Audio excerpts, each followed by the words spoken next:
को आस्वादन करिया।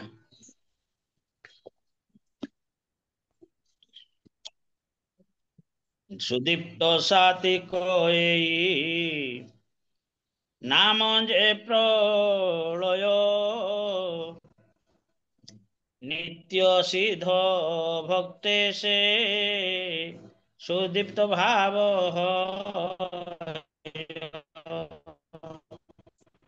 नित्य सिद्ध भक्ते से सुदीप्त भाव। जो माने नित्य सिद्ध भक्त अर्थात एकांत भक्ति आपण माने जो माने माधुर्य का पढ़िथिबे से माने ए विषय जानिथिबे जे सर्वशेष स्तर जोटा कि भाव भाव बोली कहा जायछि। अधिरूढ़ कारण अधिक अधिरूढ़ भाव मनुष्य पाखरे देखा जाए ना। आउ जो मनुष्य प्राप्त हुए से स्थिति की जाए से बंची पारे ना। से बंची पारे ना कारण से भावटा से धारण कर परिबनी। बुझ पारले। तेणु अधिरूढ़ भाव जारो नाम ए विकार मनुष्यर देह देखी बड़ चमत्कार। महाविद्वान सार्वभौम भट्टाचार्य देखुचंती जे ये जो अधिरूढ़ भाव महाभाव ये तो शास्त्र अनुसार जो माने महापुरुष जो माने परलोकवासी सेमानक शरीर ये लक्षण देखा जाए कि तो मनुष्य सन्यासी मनुष्य तेजियान से प्रकार विषय। तेणु रूप गोस्वामी यार वर्णना करिसेंती जे अधिरूढ़ भाव अधिरूढ़ महाभाव विषय बुझाई। श्रील रूप गोस्वामी लेखा को भक्ति सिद्धांत सरस्वती ठाकुर निम्नलिखित भाव उद्धार करिसेंती। आश्रय भक्तर विषय आश्रय बा भक्तर विषय बा प्रभु प्रति प्रेम प्रभृति एठारे भाव विहलता पूर्ण हुए जे प्रियतमकर संग लाभ करिबा परे मध्य भक्त तार उपभोग को यथेष्ट नुह बोली अनुभव करे। दीर्घ दिन विच्छेद राधाराणी श्याम सुंदर को दर्शन करि नाहांती। प्रीतिर विषय कृष्ण प्रीतिर आश्रय राधाराणी से राधाराणी भाव को अंगीकार कर महाप्रभु स्वयं। से वर्तमान द्युत वर्णना शास्त्र अच्छी जे से त्याग कर पलि आसिले कहले तुम जाओ ना मु जीवी। तेणु से क्षिप्र बेगर आसी मिलन होती का सहित ना प्रीतिर विषय भावर विषय श्याम सुंदर सहित जगन्नाथ सहित। तेणु प्रियतम संग लाभ करने परे मध्य भक्त तार उपभोग को यथेष्ट नुहे बोली अनुभव करे। अनेक दिन पर निजर प्रियतम आसिकी यदि प्रियतम सहित मिलन हुए सेतबेले कौन भाव अनुभव अनुभव करिथिबे आपण माने चिंता करंतु। दीर्घ दिन व्यवधान पर कौन सी बंधु हंतु बा निजर प्रियजन प्रदर्शन मिलगला हठात तेबे आपणकर मनरे कौन आसीब भाव सेतबेले आपण निजे अनुभव कर पारिबे। ये तो भगवान कथा ये तो दिव्य स्थितिर कथा भाव स्थितिर कथा। एपरि समय प्रेमी और प्रेमिक परस्पर को विभिन्न दृष्टि देखि थांती। एपरिक भाव विहलतार विकास को अनुराग कहा जाए।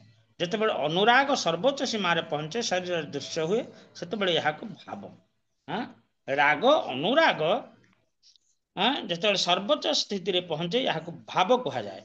मात्र शरीर लक्षण गुड़िक जितेबाला अत्यंत स्पष्ट न थाए शरीर लक्षण गुड़िक जितेबाला अत्यंत स्पष्ट न थाए से भाव प्रवण अवस्था को भाव कह जाए न पारे अनुराग कह। अर्थात भावर गोटे निर्दिष्ट लक्षण अच्छी गदगद अश्रुधारया बदन नयन गलद अश्रुधारया बदन गदगद हृदया गिरा पुलकैर अनिर्जितम बपु कदा तब नाम ग्रहणे भविष्यति। ये हूँ भावर कथा कारण ये लक्षण देखागला ये भावार्थ प्रपात यहाँ कहते जे जे पर्यंत लक्षण देखा न जाइछि से पर्यंत तुम्हें भाव स्तर पहुंचे ना हाँ बोली बुझाक पड़े। तेणु से भाव विहलता अत्यंत घनीभूत हुए यहाँ महाभाव कह जाए। जिते भाव घनीभूत हुए से महाभाव हाँ से प्रलाप वचन हुए अनवर्त निरंतर अश्रु श्रावित हुए। केवल गोपी मान भली शाश्वत पार्षद मान शरीर में महाभावर लक्षण देखा जाए। कहीं देखा जाए आपण मान निश्चित जानते कारण से माने नित्य सीधा एत चिंती भट्टाचार्य आछे नवसिया नित्यानंदादि सिंह द्वारे आसिल मिलिया मिलिल आसिया। तेबे नित्यानंद प्रभु आमान समस्ते आसी पहुंचती जिते महाप्रभु मूर्छा गत हो जाइछन्ति। ताहा शोने लोक कहे अनु अन्य बात एक सन्यासी आसी देखी जगन्नाथ एक सन्यासी आसी देखी जगन्नाथ मूर्छित हईल चेतन ना शरीरे सार्वभौम लया गेल आपनार घरे। तेणु सार्वभौम भट्टाचार्य आपनार घर को कहीं ना भोग आरती समय बढ़ला। हाँ ये समय कौन हुए ना भोग निर्दिष्ट सेवा पूजा भगवान कर आरंभ हम। तेणु काले तेणु सार्वभौम भट्टाचार्य से तांकर सहचर मानवा भृत्य लोक जरिया से महाप्रभु को निज बसा को नहीं गले। सार्वभौम भट्टाचार्य बसा कौटी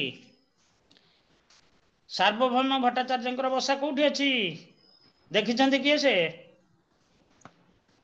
आज्ञा मु देखिछि आमे जाइतिलु ए जो अछि हमर गंगा मठ बोली तांकु कुहाउची सेटा एई समुद्र पाखापाखी पुरी रे माता माता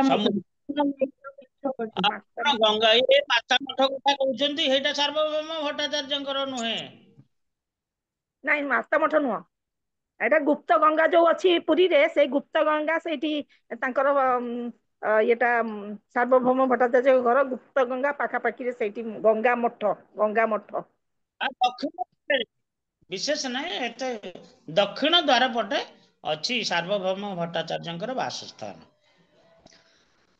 तबे ये भक्त माने जो मुकुंद नित्यानंद इत्यादि समस्त आसुथिले शुणिले जे ये जड़े सन्यासी ये अवस्था है सार्वभौम भट्टाचार्य घर निज गृह को नहीं जाइछन्ति। तेणु ये सब शुणी महाप्रभुंकर कार्य हेन काले आइला ताहा गोपीनाथ आचार्य। गोपीनाथ आचार्य किए से गोपीनाथ आचार्य किए से सार्वभौम आचार्य भिणई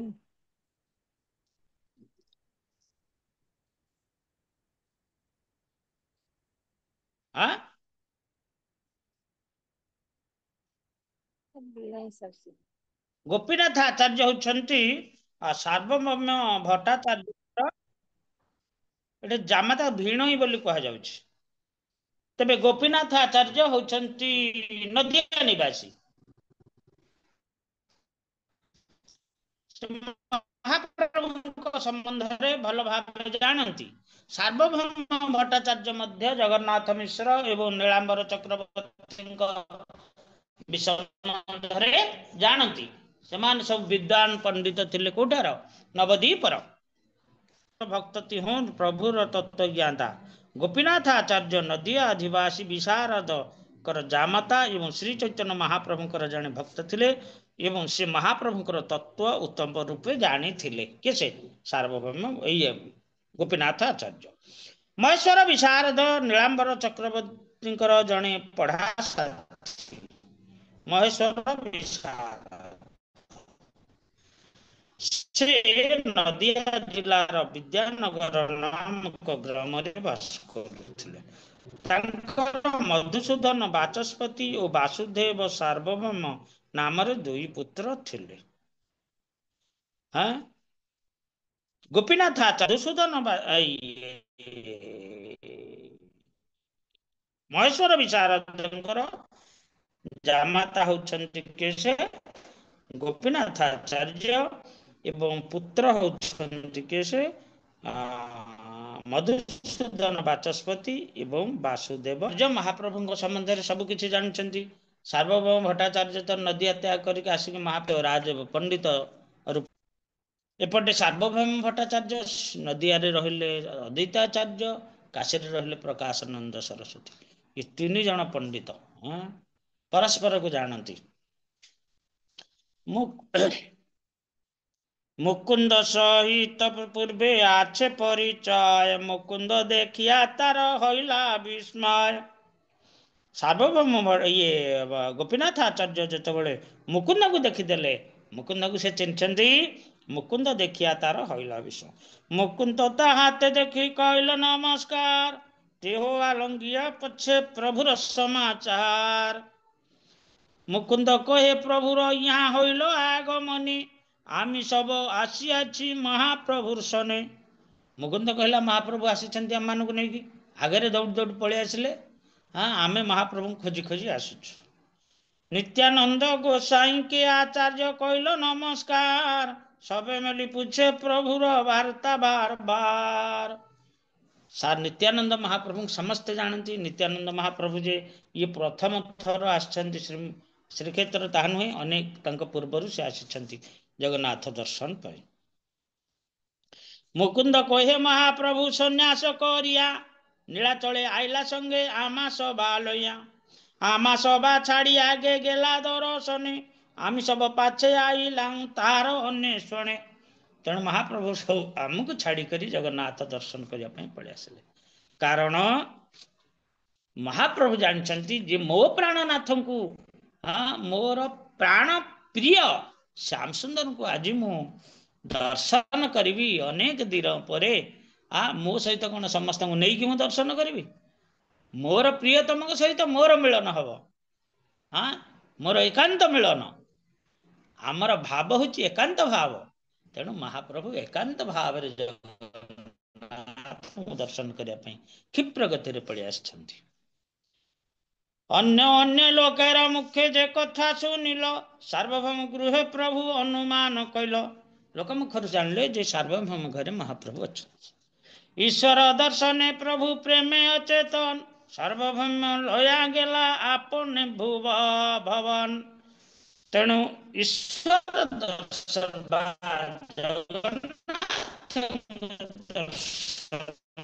करी महाप्रभुंकर ये भाव उदय होइछि जद्वारा से मूर्छा जाइछन्ति। कारण भावर अतिक विकार नयन गलद श्रुधारया बदन ग्रहण भविष्यति। तेणु महाप्रभु को सार्वभौम भट्टाचार्य निज गृह को नहीं जाइछन्ति। तेणु तोमार मिलने सबे आमार हईल मन दैवे से क्षणे पाइलु तोमार दर्शन। हाँ किए गोपीनाथ आचार्य को मुकुंद इत्यादि कहते चल सबे जाई सार्वभौमेर भवन प्रभु देखी पाछे करिव ईश्वर दर्शन। महाप्रभु चल दर्शन करवा तांकर एभली अवस्था होइछि परे आमे आसिक जगन्नाथ को दर्शन करवा। एठी जगन्नाथ को ईश्वर ईश्वर बोली वर्णना करा जाइछि तार मध्य रहस्य अछि। एत सुनी गोपीनाथ सभारे लया एत सुनी गोपीनाथ सभा कारे लया सार्वभौम घरे गेला हरषित होया। सार्वभौम स्थाने गिया प्रभु के देखिल प्रभु देखी आचार्यर दुख हर्ष होइल। हाँ सार्वभौम आचार्य गृह ये देखिले किए से समस्त नदिया भक्त मान देखुंट महाप्रभुंकर ये अंतरदशा। ତେଣୁ ସାର୍ବଭୌମ ଜାନାଇয়া सर्वे नील आभ्यंतरे नित्यानंद गोसाई रत्य कहल नमस्कारे। सार्वभौम आचार्य समस्त भक्त को घर भीतर को जीवाकू स्वागत गले आ नित्यानंद प्रभु को देखी नमस्कार हेले। आपण जानिथिबे नित्यानंद महाप्रभु को समस्ते जानती, जेते भारतर तीर्थ अच्छी नित्यानंद महाप्रभु को जानती। कहीं जानती ना सी बाल्यकाल एपर्यंत से केवल तीर्थ पर्यटन कर चलछंती। हाँ, भारतर प्रत्येक तीर्थ से दर्शन कर समस्त साधु सन्यासी माने तांकर महिमा जानती। सभा सहित यथा योग्य करिल मिलन प्रभु देखी सवार होइल हरषित मन। तेणु समस्ते परस्पर सहित मिलन हेले, परस्पर को आलिंगन कले। प्रभु देखी सवार होइल हरषित मन, प्रभु को देखी करी समस्ते आनंदित होले। सार्वभौम पाठाइला सवार दर्शन करिते चंदनेश्वर निज पुत्र दिल सवार साथे।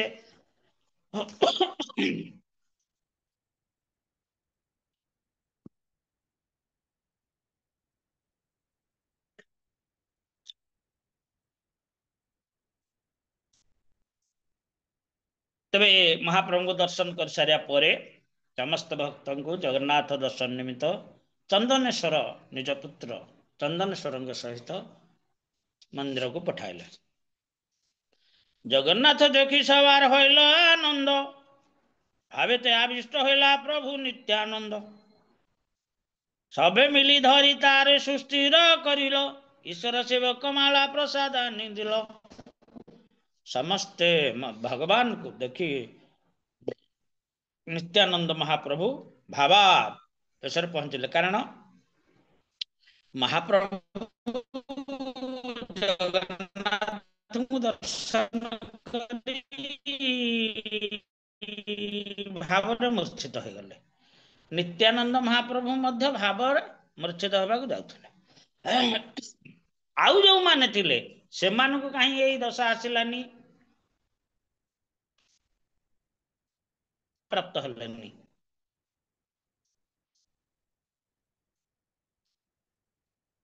के कहबे? मीनाक्षी देवी दास माता जी। हरे कृष्ण। हरे कृष्णा। हरे कृष्ण प्रभु। हरे कृष्णा। प्रभु प्रश्न जगन्नाथ को दर्शन करी भावावेश मूर्छित हले। नित्यानंद महाप्रभु से भावावेश मूर्छित होगा जाउथले। तबे ये दुई जनकर से भाव का उदय है जो अष्ट सात्विक भाव जहाँ को कहा जाए ये कौन कहगला ना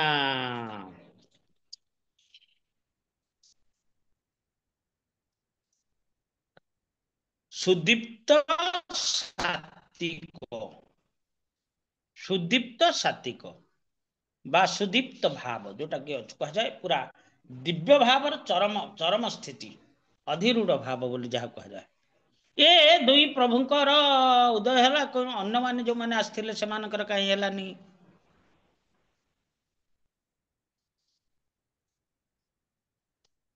प्रभु से प्रेम रे थिले ना।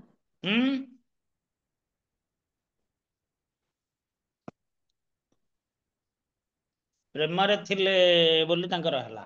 आउ किए कहबे? मनोहारिणी माता जी।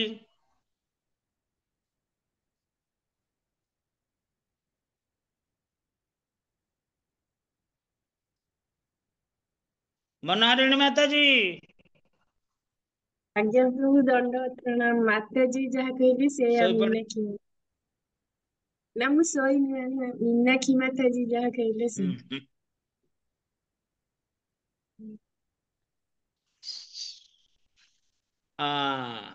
रासराणी माता जी तांकर तो श्वास टेकुची पदे अधे कहतु। हरे कृष्ण प्रभु कौन विषयटा टे कहतु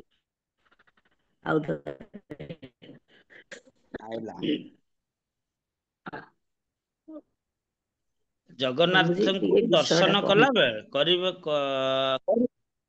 ହଁ ମୋ କଥା ଶୁଭୁଛି ତ ସମସ୍ତଙ୍କୁ? ମୋ ଭଏସ ସବୁ आज्ञा ଶୁଭୁଛି? आज्ञा ଆଜ୍ଞା शुभुजी प्रभु ଦର୍ଶନ କରି ମହାପ୍ରଭୁ ମୂର୍ଚ୍ଛିତ ହେଇଗଲେ। ନିତ୍ୟାନନ୍ଦ ମହାପ୍ରଭୁ ମଧ୍ୟ ମୂର୍ଚ୍ଛିତ ହେବାକୁ ଯାଉଥିଲେ। ଆଉ ଅନ୍ୟମାନେ ଯୋଉମାନେ ଥିଲେ ସେମାନେ କାହିଁ ମୂର୍ଚ୍ଛିତ ହେଲେନି? हरे कृष्ण प्रभु सेमानଙ୍କର ସେ ଭାବ ନଥିଲା, ଭାବ ବିହଳତା ତାଙ୍କର ନଥିଲା। ତେଣୁକରି ମହାପ୍ରଭୁଙ୍କର ଥିଲା, ନିତ୍ୟାନନ୍ଦ ପ୍ରଭୁଙ୍କର ଥିଲା, ସେମାନଙ୍କର ନଥିଲା। ତେଣୁକରି ସେମାନେ ଭାବ ବିହଳ ହେଇପାରିଲେନି। ମହାପ୍ରଭୁ ଗୋଟେ ମହାଭାବରେ କଥାଟା ସେଇଠି ସେଇଠି ଶ୍ଲୋକ ନମ୍ବର 13 ରେ ଅଛି। ଅଧିରୂଢ ଭାବ ବିକାର, ଅଧିରୂଢ ଭାବ ଯାର ତାର ଏ ବିକାର, ମନୁଷ୍ୟର ମଣିଷ ଦେହରେ ଏସବୁ ଦେଖାଯିବ ନାହିଁ। ମହାପ୍ରଭୁଙ୍କୁ ମଣିଷ ଜ୍ଞାନ କରିକି ଏଠି କହିଛନ୍ତି, କିନ୍ତୁ ସାର୍ବଭୌମ ଭଟ୍ଟାଚାର୍ଯ୍ୟ କିନ୍ତୁ ଅଧିରୂଢ ଭାବ ଯାର ତାର ଏ ବିକାର। ଅଧିରୂଢ ଭାବ ସ୍ଥିତିକାର ନା ଯିଏ ମଣିଷ ନୁହଁ ତାର, ଯିଏ ମଣିଷ ନୁହଁ ତାର ଏଇ ଭାବ ହବ। ବୁଝିପାରିଲେ? ଆଜ୍ଞା ଯିଏ ମଣିଷ ନୁହଁ ତାର ଏଇ ଭାବ ଅଧିରୂଢ ଭାବ ହବ। ଏମାନେ ସ୍ୱୟଂ ପରା ଈଶ୍ୱର, ସ୍ୱୟଂ ଭଗବାନ ନିତ୍ୟାନନ୍ଦ ମହାପ୍ରଭୁ ଆଉ ମହାପ୍ରଭୁ ଏ ସ୍ୱୟଂ ଭଗବାନ, ଅଦ୍ୱୈତାଚାର୍ଯ୍ୟ ସ୍ୱୟଂ ଭଗବାନ, ଗଦାଧର ପଣ୍ଡିତ ମହାପ୍ରଭୁ ଇଏ ରାଧିନୀ ଶକ୍ତି। ତେଣୁ ଏମାନଙ୍କ ଠାରେ ଏଇ ଜିନିଷ ଦେଖାଯିବ। ଆଉ ଅନ୍ୟମାନେ ସେ ଭାବ ସ୍ତରକୁ ଯାଇପାରିବେନି, ଗଲେ ବଞ୍ଚି ପାରିବେନି। ବୁଝିପାରିଲେ? ଆଜ୍ଞା ଯାଇପାରିବେନି, ପ୍ରଭୁ ଗଲେ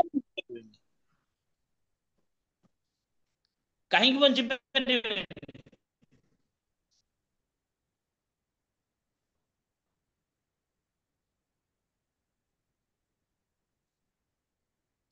କାହିଁକି ପାରିବେନି? ପ୍ରଭୁ ଆପଣଙ୍କ କଥା ଟିକେ ଶୁଭୁନି। ହଁ ଶେଷକୁ ଏଇଆ କହିବେ ଆଉ କଣ, ପ୍ରଭୁ ଆପଣଙ୍କ ନାଇଁ କଥା ପ୍ରଭୁ ଶୁଭୁନି ଆଉ। ନା ଏବେ ନାଇଁ ଶୁଭିଲା ପ୍ରଭୁ, ମଝିରେ ଏବେ ମଝିରେ ଶୁଭିଲା। ଟିକେ ମଝିରେ ମଝିରେ ଟିକେ ହେଇଯାଉଛି। ଆଉ ସେମିତି ହଉଛି, ମାତାଜୀ ଯେମିତି କହୁନାହାନ୍ତି ସେମିତି ହଉଛି, କିଛି ଶୁଭୁନି।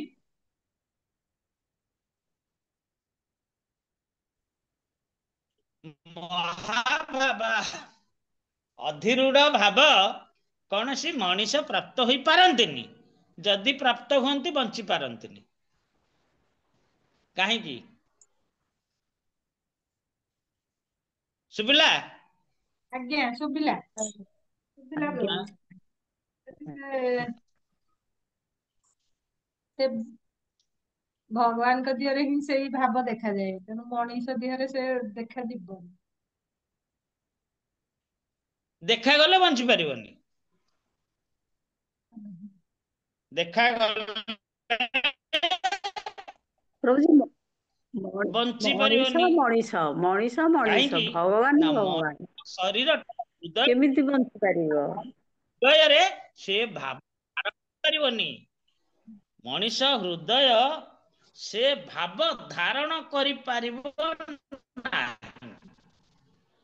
ଆଜ୍ଞା ଏଇ ଯୋଉ ନୟନ ପୁଲକେଇରେ ଅନିଶ୍ଚିତ ବପୁ ତବ ନାମ ଗ୍ରହଣେ ଭବିଷ୍ୟତି। ଆଉ ତ ଅନେକ ବିକାର ଅଛି। ଟେମ୍ପରେଚର କେତେ ବଢିଯିବ ଜାଣିଛନ୍ତି? ରାଧାରାଣୀଙ୍କର ବର୍ଣ୍ଣନା ଅଛି। ସେ ଯେତେବେଳେ ଏଇ ଭାବରେ ରହୁଥିଲେ ସେତେବେଳେ ଚାଉଳ ପକେଇଦେଲେ ତାହା ଭାତ ହେଇଯାଉଥିଲା। ତାଙ୍କ ଦେହରେ ଯଦି ଚାଉଳ ପକେଇଦବ ତାହା ଭାତ ହେଇଯାଉଥିଲା। ବୁଝିପାରିଲେ? ଏତେ ଉଦ୍ଗାର ଏତେ ଝାଳ ବାହାରେ, ଏତେ ତପ୍ତ ଝାଳ ଦେହରୁ ନିର୍ଗତ ହୁଏ, ଯଦି ଚାଉଳ ପଡିଯାଏ ତାହେଲେ ତାହା ଅନ୍ନରେ ପରିଣତ ହେଇଯାଉଥିଲା। ମଣିଷ ସେମିତି ସମ୍ଭାଳି ପାରିବ ନା ସେଇ ଦଶାପ୍ରାପ୍ତ ହେଇପାରିବ? ନା ନାଇଁ।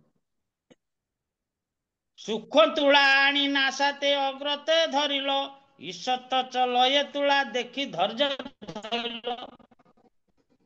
हाँ सार्वभौम भट्टाचार्य महाप्रभुଙ୍କ ଯେତେବେଳେ ମହାପ୍ରଭୁ ମୂର୍ଚ୍ଛିତ ହେଇ ଗଲେ ଶ୍ୱାସ ପ୍ରଶ୍ୱାସ ଚାଲୁନି ସୁଖ ତୁଳା ଟିକେ ଆଣିକି ନାକରେ ଦେଲେ ଯେ ତୁଳାଟା ଟିକେ ଆଣିଲେ ତାଙ୍କର ଟିକେ ଧୈର୍ଯ୍ୟ ଆସିଲା ନାଇଁ ନାଇଁ ଇଏ ଅଛନ୍ତି ତେଣୁ ଆଙ୍କୁ ଏଠୁ ନେଇଯିବା। ତେବେ ଏ ହେଉଛି ଅଧିରୂଢ ଭାବର ଅବସ୍ଥା। ତେଣୁ ନିତ୍ୟାନନ୍ଦ ମହାପ୍ରଭୁ ଏ ଦଶା ପ୍ରାପ୍ତ ହଉ ହଉ ये भक्त माने तांको बाह्य स्थिति को आनले हेरी सबे मिली धरी तारे ईश्वर सेवक माला प्रसाद आनी दिल प्रसाद पाया सबे हईल आनंदित मन आइला सबे महाप्रभुर स्थान उच्च ପ୍ରଭୁ ଶୁଭୁନି କିଛି, ଶୁଭୁନି ପ୍ରଭୁ, तृतीय प्रहरे हईल ଶୁଭୁନି। चेतन महाप्रभु दिवा समय आसी पहुंचले तृतीय प्रहर हो गला आउ 4 घंटा बीती गला आ मु कौन करिबी ମଝିରେ ମଝିରେ ଶୁଭୁନି। अच्छा देखी वीडियोटा ऑफ करिया हाँ वीडियोटा ऑफ कर दियो। सुबिला की शुभुची आज्ञा हरे कृष्ण आज्ञा प्रभु शुभिला।